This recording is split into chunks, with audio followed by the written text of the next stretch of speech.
তবুও জীবন কেটে যাচ্ছে, থেমে যায়নি। মনে পড়ে এমন দিন গেছে, সারাদিন কিছুই খাইনি আমি। সারাদিন মলিন মুখে তাকিয়ে থেকেছি আকাশের দিকে।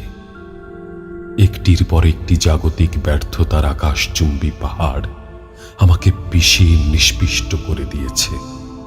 ধরেই নিয়েছিলাম জীবন আমার ওখানেই থেমে যাবে, কিন্তু থেমে যায়নি। জীবন কেটে গেছে, আজও কেটে যাচ্ছে। একটির পর একটি ব্যর্থতার স্তূপ থেকে উঠে এসে পথ চলতে শুরু করলাম নতুন উদ্যমে বিভোর হয়ে। পাহাড়ের সম ব্যর্থতার গ্লানি আর কিছু সফলতাকে সাথে নিয়ে নিজেকে মানিয়ে নিতে থাকলাম জীবনের প্রতিটা বাঁকে। মনে পড়ে আজ সেই মায়ের কথা খুব করে। আমার মা। আমি ছিলাম আমার মায়ের খুব বেশি আদরের এক ছেলে। আমার মতো আত্মভোলা, আত্মনিমগ্ন, উদাসীন, শান্ত, অদ্ভুত এক মানুষের একমাত্র ভরসার জায়গা ছিল আমার মা। মায়ের মমতা মাখা শীতল হাতের স্পর্শ আজও আমার মনে পড়ে খুব করে। কিন্তু সেই মাও চলে গেল একদিন পৃথিবী ছেড়ে। এই জটিল কণ্টকাকীর্ণ পৃথিবীতে আমাকে ফেলে রেখে আমি অতল স্পর্শ মহাসমুদ্রে হাবুডুবু খেতে লাগলাম। ভাবলাম জীবন আমার ওখানেই থেমে যাবে, কিন্তু থেমে যায়নি। কি এক রহস্যময় শক্তির জোরে এই নির্দয় পৃথিবীতে আমি আবার পথ চলতে শুরু করলাম জীবনের বাঁকে বাঁকে নিজেকে মানিয়ে নিয়ে। জীবন আমার আজও বহমান, জীবন আমার আজও কেটে যাচ্ছে। আমি বিপুল প্রেমাবেগে ভরপুর একজন মানুষ। জীবনে অনেক নারীকেই আমার ভালো লেগেছে। প্রতিবারই ভেসে গেছি তুমুল প্রেমাশক্তিতে। কিন্তু প্রত্যেকবার প্রত্যাখ্যাত হয়েছি এক আকাশ সমান বেদনাকে সাথে নিয়ে।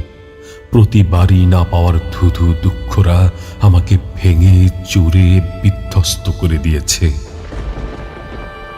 কিন্তু স্তব্ধ করে দিতে পারেনি আমার জীবনকে। জীবন আমার আজও বহমান, জীবন আমার আজও কেটে যাচ্ছে।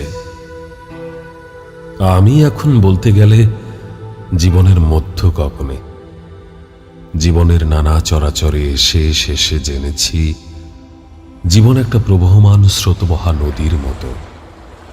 স্রোতবহা নদীতে সর্বদা স্রোত খেলা করে, এবং এই স্রোতী নদীকে পাহাড় চূড়া, পাহাড় তলি, উঁচু নিচু শিলাস্তর, চড়াই উতরাই, আঁকাবাঁকা খাতে সর্বদা সচল রাখে। নদীর গতিকে কখনো স্তব্ধ করে দেয় না, এবং সুদীর্ঘ বিচিত্র পথ অতিক্রম করে নদী তার সমস্ত অস্তিত্ব বিলীন করে দিয়ে একসময় মিশে যায় সমুদ্রে।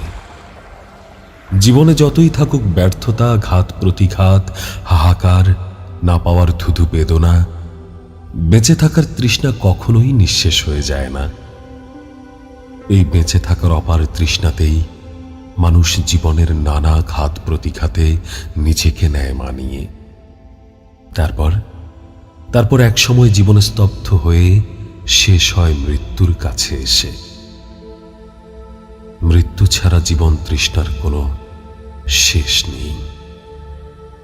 একমাত্র মৃত্যুর মাধ্যমেই নিঃশেষ হয়ে আসে বেঁচে থাকার সকল তৃষ্ণা নিবিড় নিঃশব্দে।